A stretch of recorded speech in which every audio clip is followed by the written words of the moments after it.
जय हिंद साथियों आज हम बात करेंगे उत्तर प्रदेश कांस्टेबल की परीक्षा में पूछे जाने वाले प्रश्न जो कि मेला से रिलेटेड होंगे। जैसे कुंभ मेला की बात करें तो आप सब जानते हैं कुंभ मेला प्रयागराज में लगता है ना, प्रयागराज में लगता है। ठीक है, गंगा यमुना के संगम पर लगता है, गंगा और यमुना के संगम पर लगेगा, है ना, के संगम पर लगता है। आप इस बात को भी जानते हैं।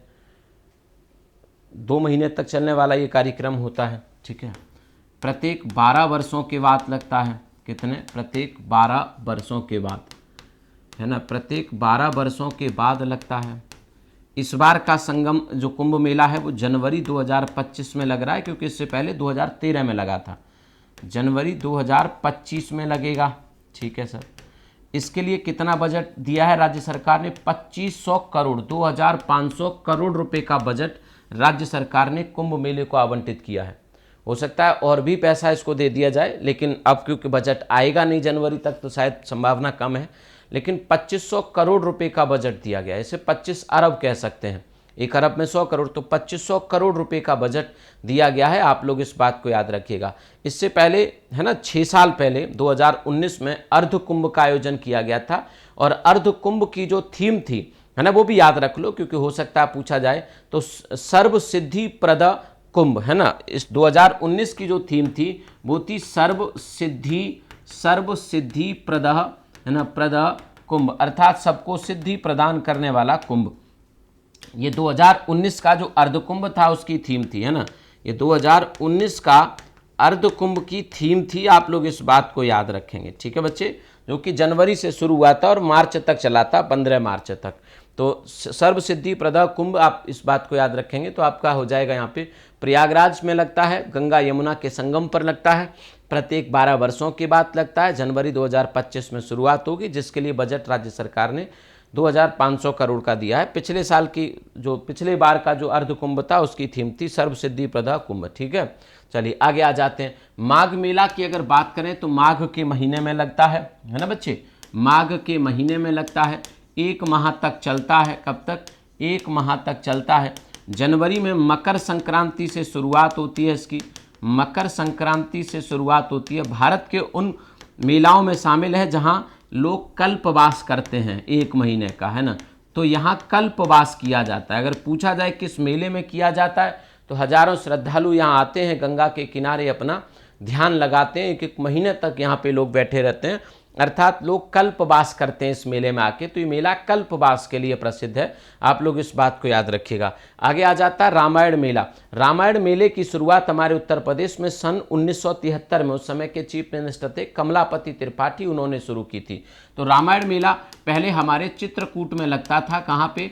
चित्रकूट में। प्रसिद्ध उत्तर प्रदेश का प्रसिद्ध रामायण मेला चित्रकूट में 1973 से, है ना, शुरुआत हुई थी। और कमलापति त्रिपाठी जो मुख्यमंत्री थे उन्होंने किया था। कमलापति त्रिपाठी जो मुख्यमंत्री थे, है ना, सीएम थे उस समय, इन्होंने इसका शुरू किया था। क्योंकि चित्रकूट भगवान श्री राम से जुड़ा हुआ प्रसिद्ध स्थल है ना चित्रकूट। जब भगवान श्री राम, माता सीता और भाई लक्ष्मण के साथ जब बन गए थे तो चित्रकूट में ही उन्होंने अपना रहने का आवास बनाया था। वहीं वो जंगल में, चित्रकूट के जंगलों में रहे थे। आप लोग तो इस बात को जानते ही हैं कि नहीं जानते? नहीं जानते। चलिए मैंने बता दिया आपको।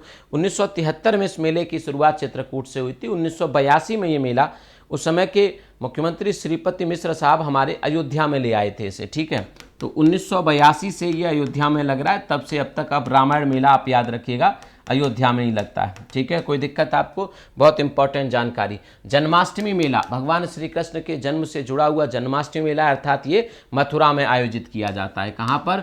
मथुरा में इसका आयोजन होता है। आप लोग इस बात को याद रखिएगा। बटेश्वर मेला पशु मेला है ना, पशु मेला है। ये पशुओं के लिए जाना जाता है और ये आपके आगरा में लगता है, आगरा जिले में लगता है। आप इस बात को याद रखिएगा, यमुना के किनारे लगता है। ठीक है, 3 चीज़ बहुत महत्वपूर्ण है। ददरी पशु मेला भारत का 2nd लार्जेस्ट मेला है ना, भारत का 2nd लार्जेस्ट पशु मेला है। आप इस बात को याद रखिएगा। ठीक है ना। पहला कौन सा है सर? पहला है बिहार का सोनपुर। भारत का सबसे बड़ा पशु मेला है बिहार का सोनपुर। ठीक है, तो ये कहाँ लगता है? ये बलिया में लगता है। बलिया में गंगा किनारे इस मेले का आयोजन होता है। आप लोग इस बात को याद रखिएगा। भारत का दूसरा सबसे बड़ा पशु मेला है।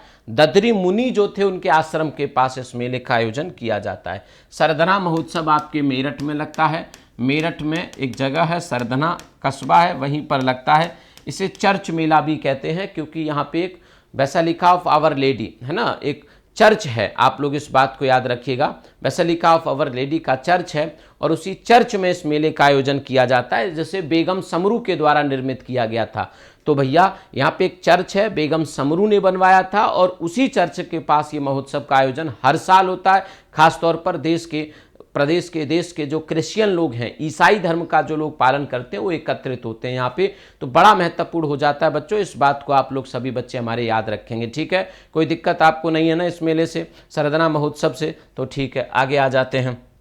नवकटैया मेला, ये रामायण से संबंधित है। सुपर्णखाग की जो नाक काट दी थी लक्ष्मण जी ने, उससे संबंधित है नवकटैया। पहले से नककटैया कहते थे, अब इसे नवकटैया भी कहने लगे हैं। नवकटैया मेला है आपका, ये वाराणसी के चेतगंज में लगता है, तो वाराणसी आपका राइट आंसर हो जाएगा, ठीक है सर। देवा शरीफ आपके ये जो वारिस अली शाह थे उनकी दरगाह पर लगता है ना, वारिस अली शाह की दरगाह पर लगता है, वारिस अली शाह की दरगाह पे लगता है, ठीक है सर, मैं समझ गया। बाराबंकी में लगता है, देवा शरीफ थोड़ी दूर है बाराबंकी से, तो बाराबंकी में लगता है।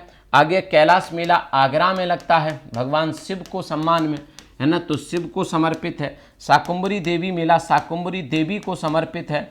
शाकुंभरी देवी मेला जो है आपका, वो शाकुंभरी देवी जी को समर्पित सहारनपुर में लगता है ना, सहारनपुर में लगता है। यहाँ से थोड़ी दूरी से हिंडन बहती है। ध्रुपद मेला वाराणसी में लगता है, आप लोग इस बात को याद रखिएगा, ये वाराणसी का प्रसिद्ध मेला है। नौचंदी मेला भारत के सबसे पुराने मेलों में से एक है। मैं बड़ी बात बता रहा हूँ आपको, क्योंकि इस मेले की स्थापना 1672 में हुई, मतलब ये 350 साल से मेला लग रहा है, ठीक है। तो 1672 में शुरू हुआ, भारत के सबसे पुराने मेलों में से एक है, शुरू हुआ है ना नवचंदी। ये नौचंडी देवी हैं, उन्हीं के मंदिर के पास लगता है, ठीक है। ये आपके मेरठ में लगता है। हिंदू मुस्लिम एकता का प्रतीक बताया जाता है। क्या बताया जाता है? हिंदू मुस्लिम है ना, हिंदू मुस्लिम एकता का प्रतीक, एकता का प्रतीक बताया जाता है। वैसे ही कुछ और उत्सव हैं, जैसे ताज महोत्सव है हमारे उत्तर प्रदेश में, तो ताज महोत्सव आगरा से संबंधित है ना, आगरा से संबंधित है, ठीक है। यहीं पर आपका सरहुल उत्सव है, सरहुल है ना, सरहुल महोत्सव या उत्सव कह सकते हैं, ये भी आगरा से है। ये भी कहाँ से है? आगरा से है सरहुल उत्सव, ठीक है। आपका मुड़िया मेला है, गोवर्धन में लगता है, गोवर्धन है ना, गोवर्धन में लगता है, मथुरा के गोवर्धन में मुड़िया मेला। तो ऐसे करके कुछ मेले हैं इंपॉर्टेंट जो मैंने आपको करा दिए, आप लोग इन पे ज़रूर ध्यान देंगे भाई साहब, है ना, आप लोग ज़रूर ध्यान देंगे। अभी एक और वीडियो मैंने बनाई थी उत्तर प्रदेश के पुरातात्विक स्थल, तो उन पर भी फोकस करेंगे और उनको भी याद कर लेंगे। शुक्रिया आप सभी का, थैंक यू। जय हिंद, जय भारत, थैंक यू।